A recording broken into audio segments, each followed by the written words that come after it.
Assalamualaikum warahmatullahi wabarakatuh. Halo semuanya teman-teman, selamat malam, selamat datang kembali di channel kesayangan kita, channel Ilo Ekstrim, dan masih bersama saya Ilo. Dimanapun teman-teman berada, semoga teman-teman selalu dalam keadaan sehat walafiat, tanpa kekurangan satu apapun, amin amin ya robbal alamin. Dan pada kesempatan yang baik ini, saya akan membawakan satu kisah dari Via Cornelia. Wow. Dan untuk kisah Via kali ini akan berada di Jawa Timur teman-teman ya. Setting tepatnya di Jawa Timur, di Desa Sungai Jambe di tahun 90-an. Nah, di sini akan mengisahkan tentang seorang juragan padi, juragan sawah yang terkenal sombong, tamak, dan serakah. Wow, ini gimana nih ya akhir dari seorang juragan padi yang kayak gini? Oke, sebelum kita masuk ke dalam kisahnya, buat teman-teman yang mungkin belum subscribe channel Ilo Ekstrim, yuk bisa diklik dulu tombol subscribe-nya. Jangan lupa lonceng notifikasinya juga dinyalakan agar teman-teman selalu mendapatkan notifikasi dari konten-konten yang akan kami upload selanjutnya. Untuk channel Ilo Ekstrim, kami upload setiap hari teman-teman ya, setiap malam jam 7 malam waktu Indonesia bagian Barat. Oke, nggak pakai berlama-lama lagi. Pasti udah gak sabaran kan untuk masuk ke dalam kisahnya. Kita langsung saja masuk ke dalam kisahnya. Bunuh horor. Azab untuk pembunuh anak yatim.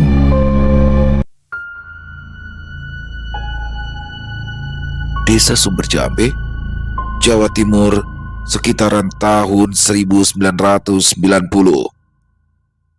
Desa Sumber Jambe, suasananya masih sangat asri, terpencil, dan jauh dari hiruk-pikuk dunia dan polusi udara. Di tengah-tengah desa, sebuah rumah dengan model kuno berdiri kokoh. Rumah itu milik Tiani, seorang janda yang memiliki 3 anak, yang 2 sudah tak lagi tinggal bersama dan yang 1 lagi masih balita. Tiani sendiri selama ini bekerja di sawah milik Pak Tajab, juragan sawah yang terkenal kaya raya dan juga bengis. Karena himpitan ekonomi dan anak yang 1 masih kecil, terpaksa Tiani membawa anaknya itu pergi ke sawah untuk mencari sisa-sisa padi ataupun jagung yang jauh-jauh. Dengan menaiki sepeda dayung yang sudah reot sambil menggendong anaknya menggunakan kain jarik, Tiani menyusuri jalanan desa yang membentang panjang diapit oleh sawah-sawah yang membentang luas. Jalanan masih ditutup embun pagi, hawa dingin menusuk tulang, akan tetapi tidak menyurutkan niat Tiani untuk mencari nafkah. Suaminya yang sudah lama meninggal akibat kecelakaan di laut, yang sampai saat ini jasad suaminya belum juga ditemukan. Tiani tiba di sawah Persedo Karangduren, tempat yang ia harapkan bisa memberikannya sedikit rezeki. Sambil mengusap keringat yang membasahi pelipisnya, ia membenahi gendongan di punggung. Langkahnya mantap menuju keramaian para pepanen. Namun ia memilih duduk di tepi, menunggu panen itu usai sebelum memunguti sisa-sisa padi yang tercecer. Di tengah hamparan sawah yang luas, Pak Tajab berdiri angkuh. Sang pemilik sawah, seorang kaya raya dengan sawah yang banyak, rumahnya mewah, kendaraannya banyak. Ia tampak berkacak pinggang sambil mengawasi para pekerja. Tiani menelan ludah. Panen kali ini memang melimpah, sebuah harapan di tengah kesulitan. Namun dia tahu kehadiran mereka di sini bisa memicu amarah Pak Tajab. Bagaimana ini? Aku butuh padi itu, tapi kalau aku ke sana pasti Pak Tajab akan marah. Batin Tiani cemas.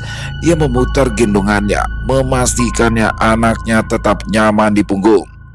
Benar saja, Pak Tajab mulai berteriak-teriak dengan parang yang berkilau di tangannya, menunjuk-nunjuk ke arah para pekerja. Jangan ada yang berani mengambil sisa-sisa padi. Kalau tidak, aku tebas kalian. Suara lantang itu membuat semua orang terdiam, menundukkan kepala, tak berani membantah. Tiani menghela nafas panjang. Dengan berat hati, ia mengurungkan niatnya. Mungkin ada rezeki di tempat lain, pikirnya. Namun, Ia tak sengaja mendengar percakapan dua orang wanita yang juga bernasib sama dengannya mencari sisa-sisa panen yang tak seberapa. Pak Tajab ini memang sombong sekali ya. Ya tapi mau gimana lagi? Semua petani gagal panen. Cuma dia aja yang berhasil. Apa kita tunggu sampai dia pulang aja ya? Baru nanti kita datang lagi. Ujar salah seorang wanita. Ya benar juga sih. Yuk kita ke pinggiran sungai aja. Kalau dia sudah tidak ada, kita nanti balik lagi ke sini. Aku butuh buat makan. Anakku lagi sakit. Timpal yang lain, Tiani tertegun. Kata-kata mereka menyentuh hatinya. Anaknya sejak tadi menangis karena lapar, sementara beras di rumah sudah habis. Sudahlah, aku ikut mereka aja. Batin Tiani mantap. Ia pun memilih duduk di bawah pohon asam yang rindang, menurunkan anaknya dari gendongan. Ia mulai menyusui. Rasanya tak sanggup ia menjalani hidup jika tidak ada anak-anaknya. Tiani menghela nafas panjang, lalu mengibaskan jariknya berharap ada angin yang merembus, padahal saat itu angin bertiup cukup kencang. Namun hawa panas yang tiba-tiba datang dan matahari yang semakin tinggi membuat panas semakin menyengat. Waktu berlalu beberapa jam. Tiani hampir saja menyerah. Perutnya terus meronta minta diisi, namun dia berusaha menahannya. Lamunannya buyar ketika melihat para pemanen padi dan Pak Tajab telah pergi meninggalkan sawah. Nah, udah begitu. Ayo cepet, kita ke sana, kita pungutin. Seru ibu-ibu yang tadi penuh semangat. Tiani segera menggendong anaknya di punggung, lalu dengan langkah tertati ia menuruni pematang sawah. Namun sesampainya di sana, ia mendapati kenyataan pahit. Hampir tidak ada sisa padi yang tersisa. Beberapa orang mengeluh kecewa. Tiani sendiri hanya melihat beberapa helai padi yang langsung ia pungut dengan penuh harapan. Namun, malapetaka datang tanpa diduga. Pak Tajab tiba-tiba saja muncul kembali.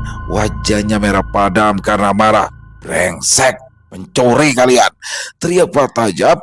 Suaranya menggelegar. Tiani dan beberapa orang lainnya membeku ketakutan. Dengan kasar, Pak Tajab mengayunkan parang ke arah mereka. Keluarkan semua yang sudah kalian ambil. Kalau tidak, aku tebas kalian, perintahnya dengan nada yang bengis. Tiani dengan gemetar meletakkan beberapa helai padi yang baru saja ia temukan. Ia mundur selangkah, berusaha menjauhi amukan Pak Tajab.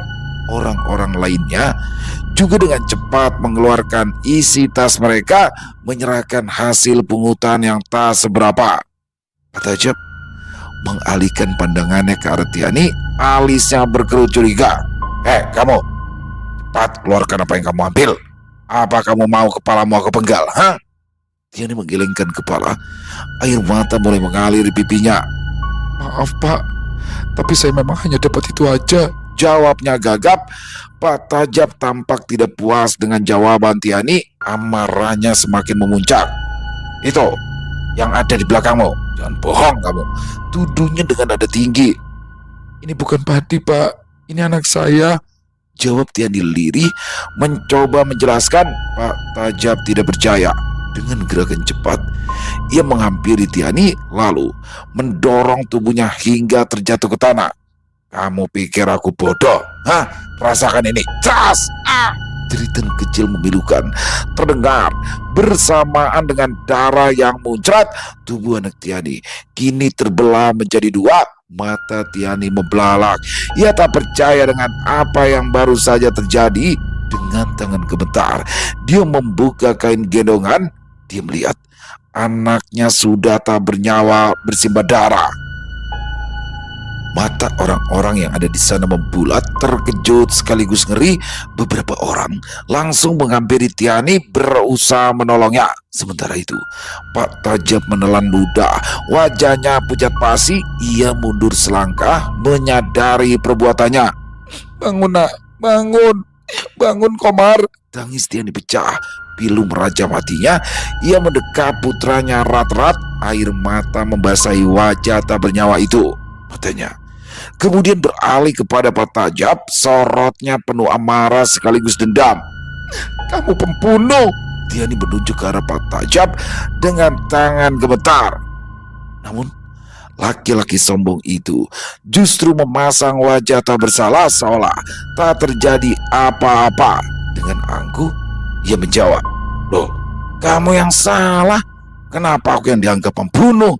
Orang miskin itu memang gak pantas hidup." Amarah Tiani semakin memuncak, wajahnya merah padam. "Aku bersumpah demi langit dan bumi, semoga kamu jatuh bangkrut, jadi pengemis dan mati dibunuh orang. Dan anak cucu 7 turunan semuanya miskin dan jadi pengemis." Sumpah Tiani menggema diiringi oleh gelegar petir yang tiba-tiba saja menyambar di siang bolong yang panas terik. Pak Tajab tak peduli. Ia memilih untuk segera pergi meninggalkan tempat itu. Sementara Tiani terus menangis tanpa henti meratapi nasib malangnya. Beberapa orang yang iba menghampiri mencoba menenangkan dan membantu.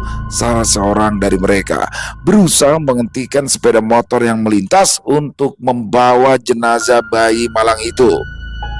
Tak butuh waktu lama, Tiani dan jenazah Komar dibawa oleh sepeda motor yang melaju kencang. Tangisnya tak kunjung reda. Air mata terus membasahi pipinya. Darah semakin banyak mengalir dari tubuh anaknya membasahi tangan. Setibanya di rumah, semua warga yang datang terperangah melihat keadaan Komar. Seorang kiai datang, kemudian memandikan jenazahnya, lalu membalutnya dengan plastik agar darah tidak merembes ke kain kafan. Tiani duduk dengan tubuh lemas, matanya nanar menyaksikan sang anak yang kini telah terbungkus kafan. "Apakah orang miskin seperti aku tidak pantas hidup? Anakku, dia tidak salah, ya Allah, kenapa?" Suara tangisan Tiani semakin memilukan. Beberapa warga yang kasihan mencoba menghampiri dan mengusap lengannya, mencoba memberikan kekuatan. "Sabar ya Tiani, ini ujian. Orang itu akan mendapatkan karmanya. Kalau kamu lapor polisi pun pasti tidak akan ditanggapi," jelas salah seorang warga. Tiani hanya bisa menangis, meratapi nasib hidupnya yang tak beruntung. Kedua anak yang lain pun tak ada kabar. Setelah menikah, mereka tak pernah datang lagi, bahkan hanya sekedar menengok.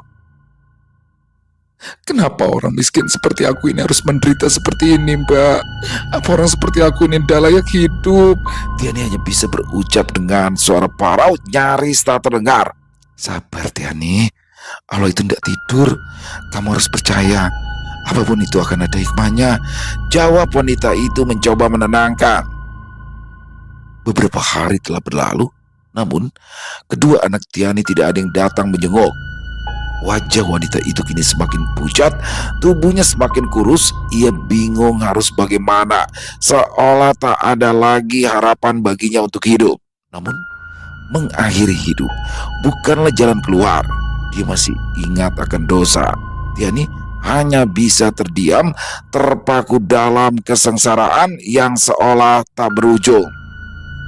Tiani teringat akan Pak Tajab, laki-laki kejam yang telah merenggut nyawa putranya. Dendam membara di hatinya. Namun, bagaimana caranya ia membalas? Ia hanyalah seorang wanita miskin, tak punya daya dan upaya. Di tengah kekalutannya, seorang laki-laki tua berusia sekitar 70 tahunan menghampirinya. "Mbak, kenapa hidupku seperti ini, Mbak? Apa karena aku orang miskin?" Tangis Tiani kembali pecah tak tertahankan. Batino hanya bisa diam, menepuk pundak Tiani dengan penuh kasih.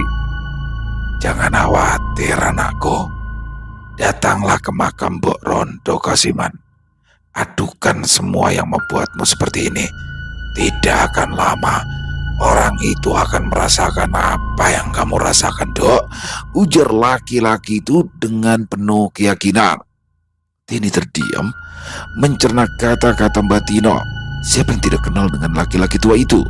Meskipun hidup sederhana, namun ia sangat dihormati banyak orang. Tekad Tiani semakin bulat. Rasa sakit hati atas kematian anaknya terus merongrong hatinya. Ia memutuskan untuk melakukan apa yang disarankan oleh Batino. Tepat di malam Jumat Kliwon, Tiani sudah mempersiapkan segala keperluan. bunga, bekal makanan untuk beberapa hari, dan perlengkapan lainnya ia bawa. Dengan sepeda ia kayuh membelah jalanan pagi itu. Ia sudah berniat untuk melakukan meditasi selama 1 minggu dan melakukan puasa muti di makam Mbok Rondo Kasiban. Udara sore itu terasa lebih sejuk, seolah pertanda akan turun hujan. Makam Mbok Rondo terletak di pinggir jalan besar yang menghubungkan desa-desa. Di kanan kirinya terhampar sawah yang luas, dan tepat di seberang jalan raya mengalir sungai yang sangat besar dan curam. Konon, sungai itu dihuni oleh siluman buaya putih yang ganas. Tiani menuntun sepedanya, menuruni anak tangga menuju makam.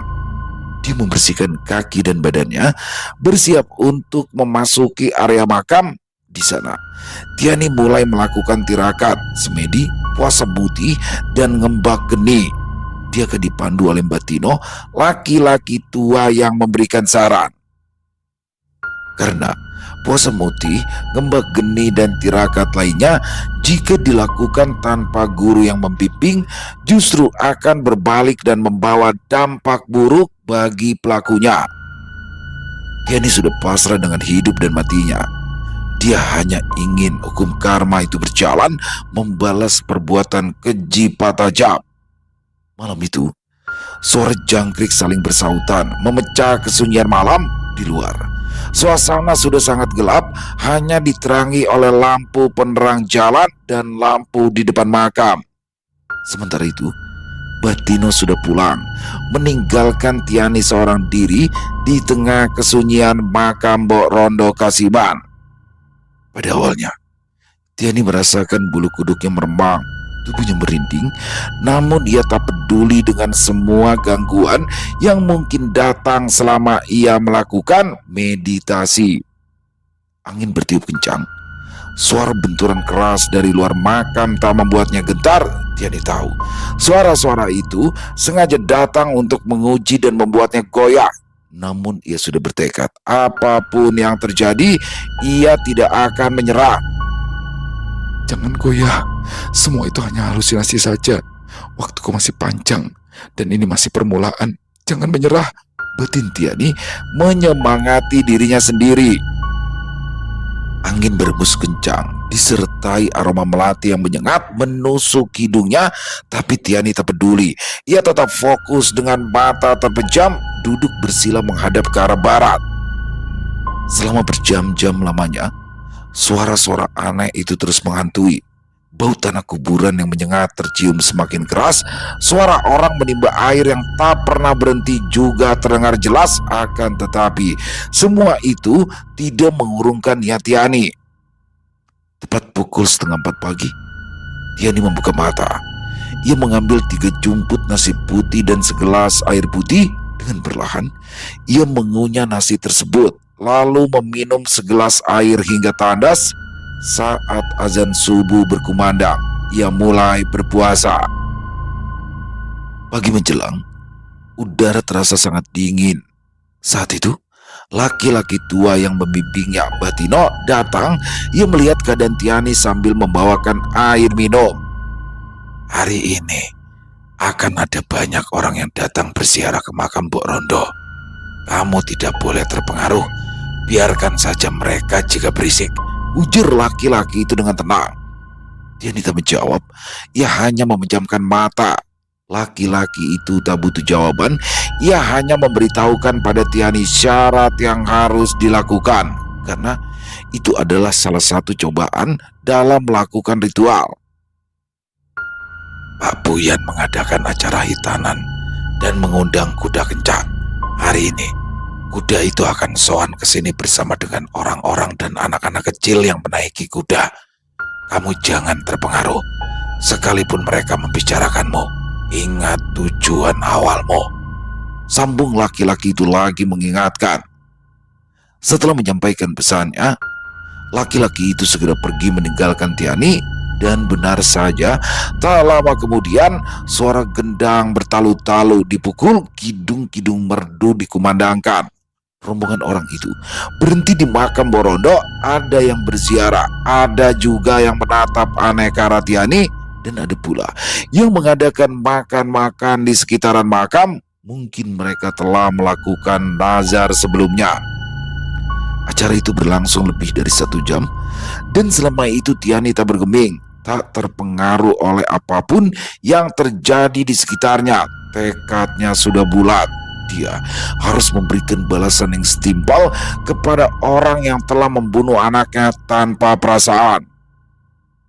Malam datang dengan begitu cepat. Kali ini udara terasa lebih dingin.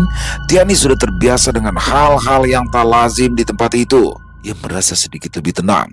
Rasa dendam, rasa benci perlahan melebur, tergantikan oleh keikhlasan.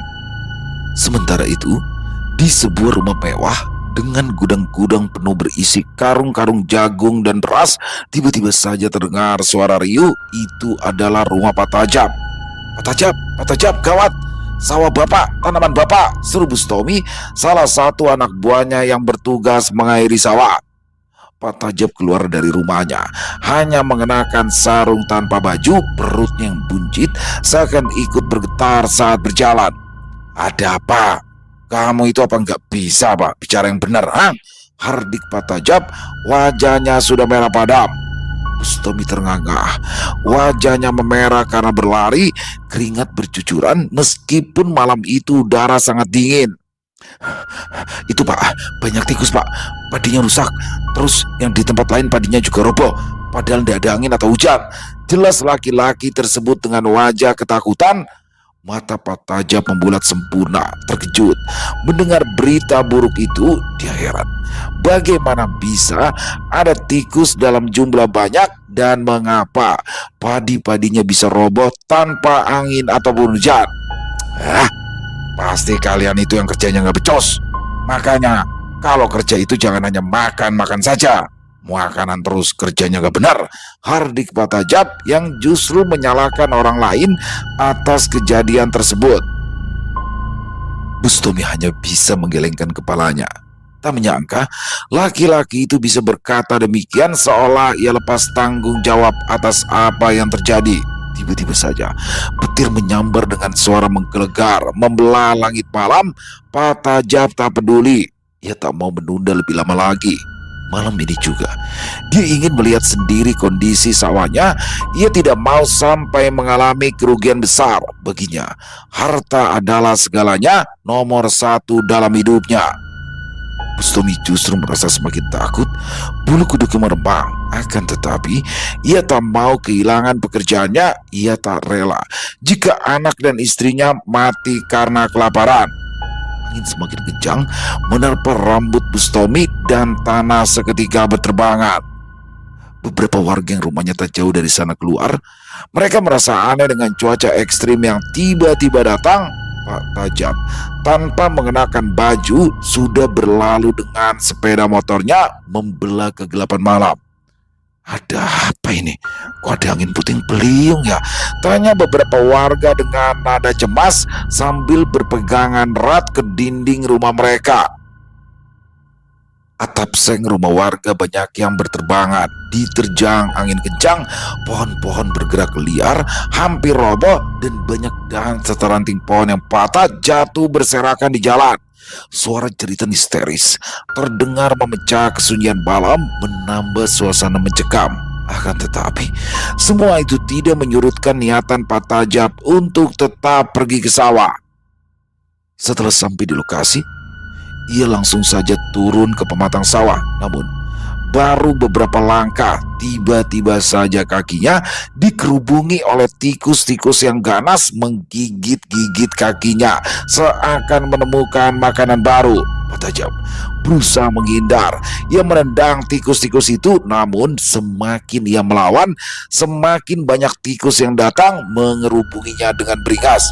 "Brengsek, mereka pikir aku ini apa, ha? Sial!" umpat Pak Tajab geram. Ia hendak berbalik untuk pergi dari tempat itu, namun terlambat.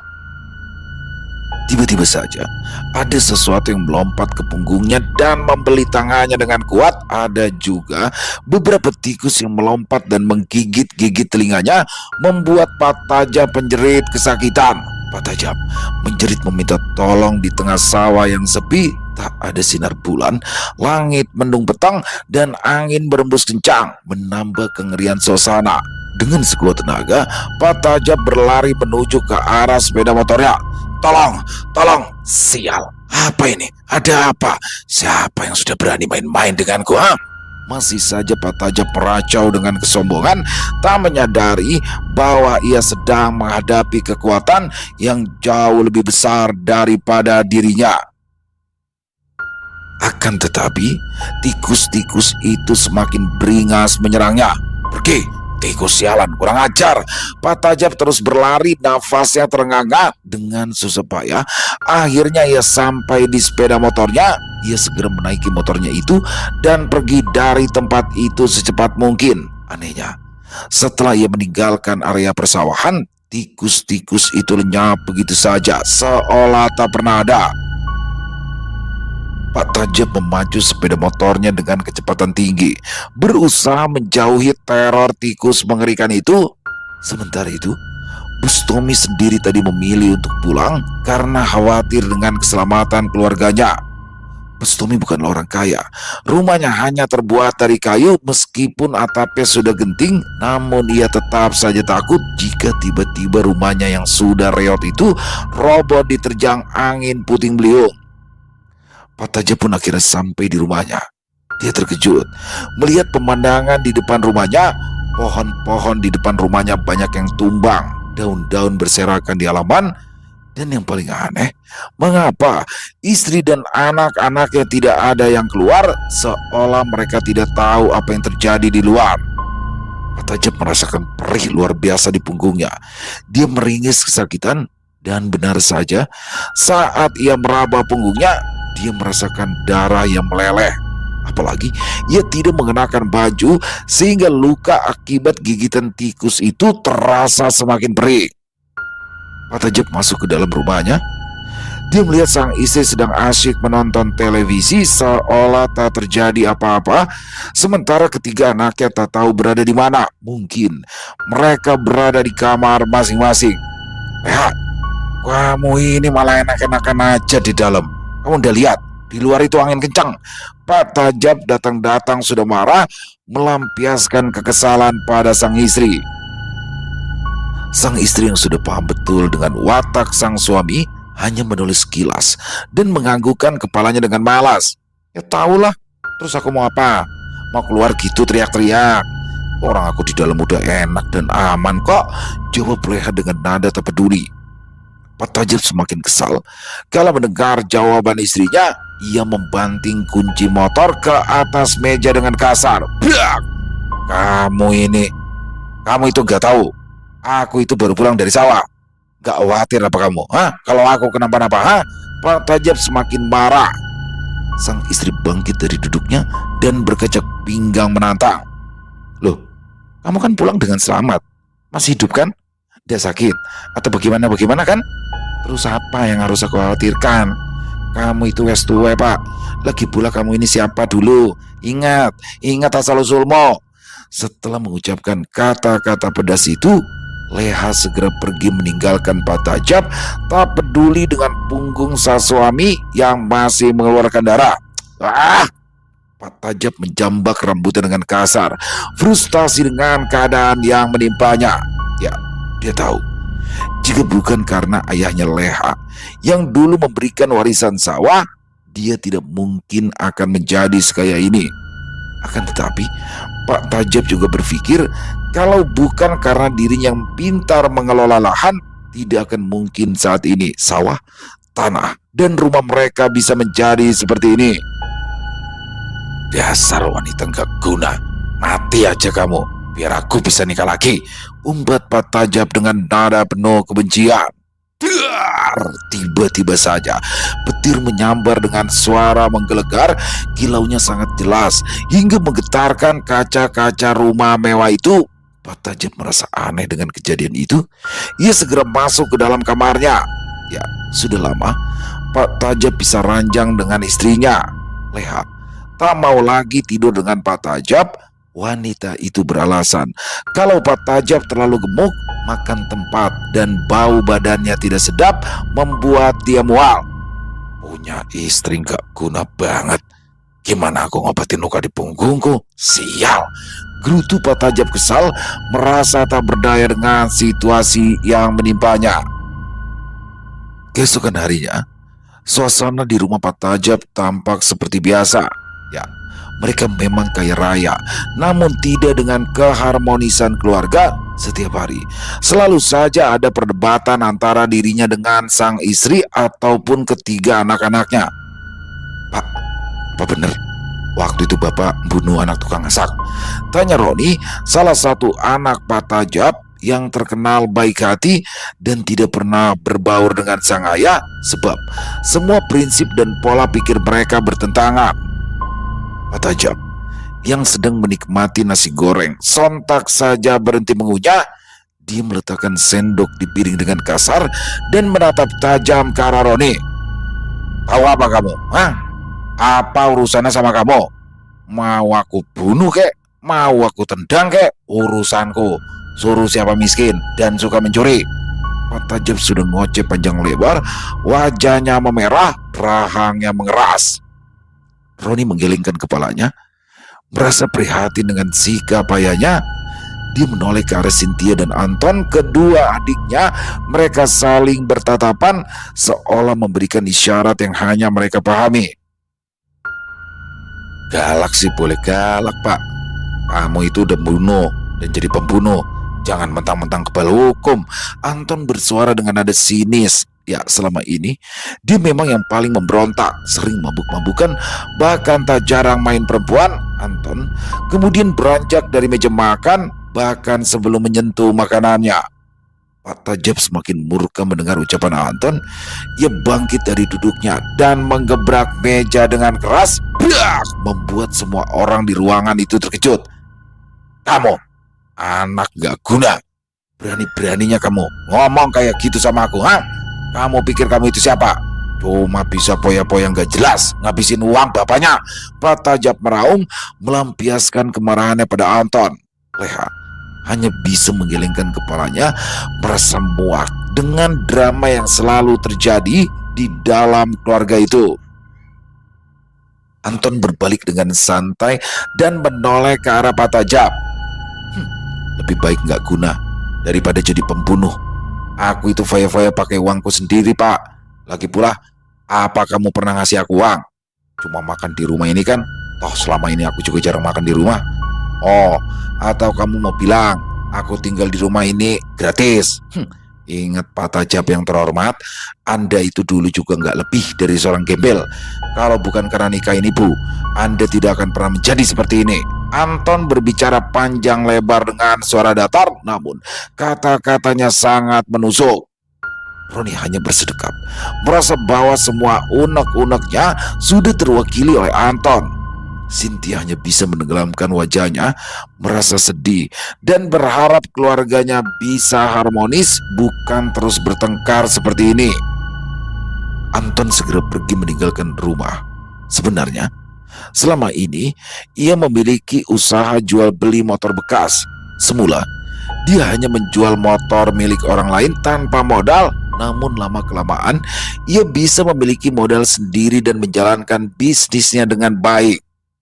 Leha bangkit dari duduknya, merasa muak dengan semua yang terjadi. Makanya jadi orang itu jangan sombong, ujarnya tanpa menatap Pak Tajab, lalu pergi meninggalkan ruang makan. Amarah Pak Tajab semakin meningkat, namun ia memilih diam dan duduk kembali. Roni berdiri dan menghela nafas panjang. Tobat, Pak. Hukum karma itu nyata. Jangan sampai doa sakit hati orang yang terzalimi menembus langit, ucap Roni dengan nada prihatin, lalu segera pergi. Berbeda dengan Roni dan Anton, Cynthia masih diam di tempatnya. Pak Tajab menatap ke arah Cynthia, berharap bisa berbicara dengannya, akan tetapi ia tidak berani menyapa, takut dihakimi lagi oleh anak-anaknya. Pak Tajab memutuskan untuk pergi dari rumah. Ia harus segera pergi ke sawah. Padi-padi dan jagung-jagung harus bisa diselamatkan. Kalau tidak, ia bisa rugi besar. Hari semakin terik, namun Pak Tajab tetap berkutat di sawah. Meskipun ia tidak turun tangan langsung, tetapi ia memilih untuk diam di sawah. Dia malas jika harus berdebat dengan sang istri atau anak-anaknya di rumah. Pak, kami sudah meracun semua tikus-tikusnya dan padi yang roboh. Jika dipanen masih hijau belum tua. Apa kita tunggu sampai kuning aja, Pak? Tanya salah satu burunya memecah keningan. Belum sempat Pak Tajab menjawab, dia merasa ada yang aneh. Punggungnya terasa sakit seperti ditusuk-tusuk. Orang di sebelahnya juga mengernyitkan dahi dan mundur beberapa langkah sambil memegangi hidungnya. Bau busuk tiba-tiba saja tercium menusuk hidung. Ia hampir saja muntah, tapi berusaha menahan takut jika orang yang ada di hadapannya itu tersinggung dan justru membuatnya semakin gatal akibatnya. Bau apa ini? Tanya Pak Tajab tiba-tiba dengan nada jijik sambil merasakan pedih di punggungnya. Laki-laki itu menggelengkan kepala. Waduh, nggak tahu ya Pak. Mungkin aja bau tikus yang sudah diracun. Jawab singkat, mencoba mencari alasan yang masuk akal. Pak Tajab menganggukkan kepalanya. Meskipun ia merasa semakin aneh dan tidak nyaman, dia lalu memutuskan untuk pulang. Namun tiba-tiba saja ribuan tikus keluar dari pematang sawah menyerbu ke arah mereka. Semua orang berlari ketakutan. Tak hanya tikus, ada juga beberapa ular yang ikut muncul. Padi-padi itu semua dimakan dan dirusak oleh tikus-tikus itu, membuat kerusakan yang parah. Pak Tajab sudah frustasi melihat kejadian itu.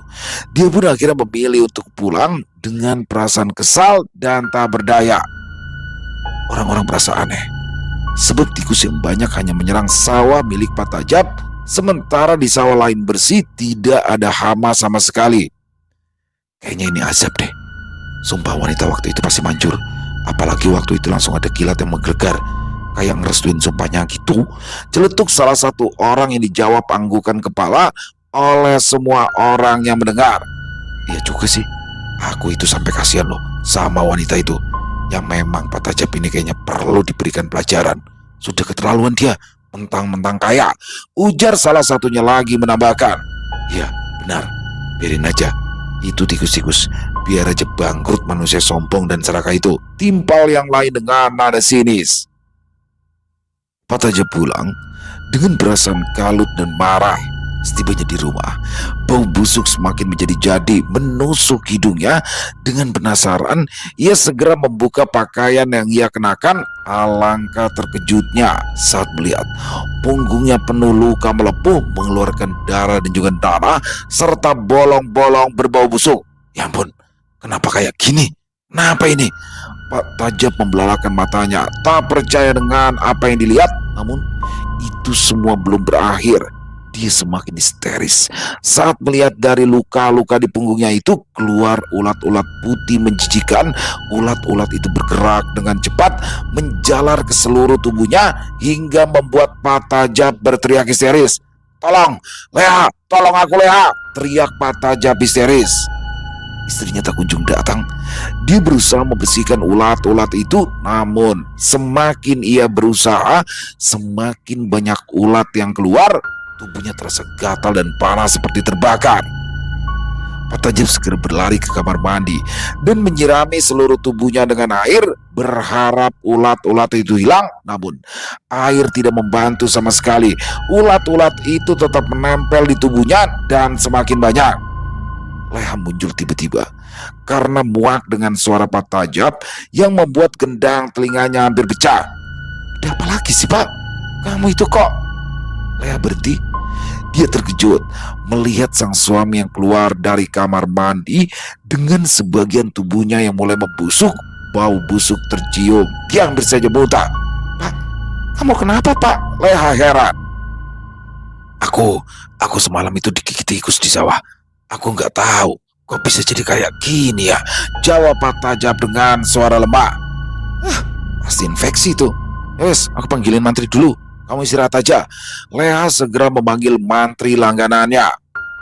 Tak butuh waktu lama, mantri pun datang. Sang mantri mulai merawat luka Pak Tajab meskipun sambil menahan mual. Pak Mantri mengatakan kalau itu memang benar-benar infeksi sebab tikus itu bisa membawa virus. Pak Tajab sudah merasa sedikit enakan. Leha pun mengantarkan Pak Mantri keluar. Setelah itu, dia masuk kemudian duduk di kursi yang ada di sebelah pintu kamar Pak Tajab. Baru juga tadi Roni bilang, "Tobat Pak, aku itu jujur, udah muak hidup sama orang kaya kamu. Udah gak pernah sholat, sombong. Sekarang jadi pembunuh," ujar Leha dengan suara nyinyirnya. Pak Tajab tak menjawab. Dia hanya bisa diam, merasakan sakit yang berangsur-angsur menghilang itu. Ruangan mendadak kening.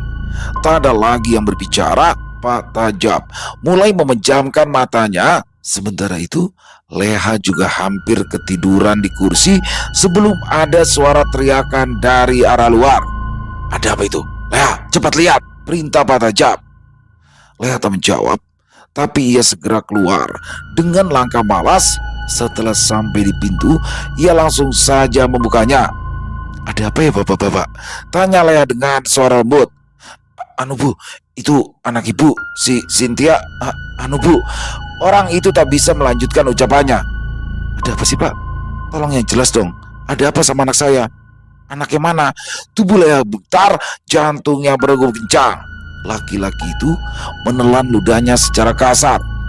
"Cynthia bu, dia itu ada di bawah jembatan. Bajunya, hampir nggak pakai baju bu. Dia meninggal bu." Laki-laki itu menjelaskan bagaikan disambar petir. Tubuh Leha mendadak lemas. Dia hampir saja jatuh pingsan. Tak lama kemudian, Anton dan Roni pun datang membawa jenazah Sinta. Ternyata Sinta dibegal, diruda paksa, dan dibunuh, lalu mayatnya dibuang di bawah jembatan. Wajah Anton memerah. Dia yakin bahwa ini semua adalah akibat ulah dari bapaknya. "Ini semua pasti ulah tua bangka itu. Gara-gara dia adikku menanggung akibatnya," Anton meraung. Saat itu, Pak Tajab keluar. Dan kini dia semakin memburuk kondisinya. Bau busuk tubuhnya yang dipenuhi ulat dan belatung nanam merembes kemana-mana. Anakku, ya Tuhan, kenapa sama anakku ini?" jerit Pak Tajab. Anton memukul Pak Tajab dengan kayu sehingga membuat laki-laki itu tersungkur. "Jangan pernah sentuh adikku. Masuk, kau sudah jadi bangkai hidup," usir Anton. Proses pemakaman Cynthia pun berlangsung cepat. Warga banyak yang enggan melayat. Selain itu, bau busuk dari Pak Tajab membuat orang-orang mual dan juga geli. Tak lama kemudian, berita kebangkrutan dari Pak Tajab mulai terdengar. Supplier besar yang biasa membeli hasil panen Pak Tajab kini pindah ke tempat lain, dan mereka juga meminta ganti rugi pada Pak Tajab. Pak Tajab frustasi. Tubuhnya yang semakin hari semakin membusuk. Anaknya meninggal di ruda paksa, dan lagi-lagi ia jatuh bangkrut. Sawah-sawahnya pun mulai dijual, dan juga tanah-tanah yang dulu dia beli dengan harga murah itu juga ia jual. Tak lama kemudian, Pak Tajab pun meninggal dengan keadaan mengerikan. Badannya busuk, kepalanya dipenuhi dengan luka. Rumahnya yang dulu mewah kini berganti gubuk. Tak ada orang yang datang melayat saat dia mati. Sementara itu di tempat lain, Tiani yang memang sudah lama selesai melakukan meditasi di makam Borondo, dia sudah ikhlas dengan semua yang terjadi. Dan kemudian dia memilih untuk berangkat ke luar negeri untuk menjadi TKW. Berita kematian dan kehancuran Pak Tajab terdengar juga sampai ke telinganya. Tiani hanya bisa tersenyum.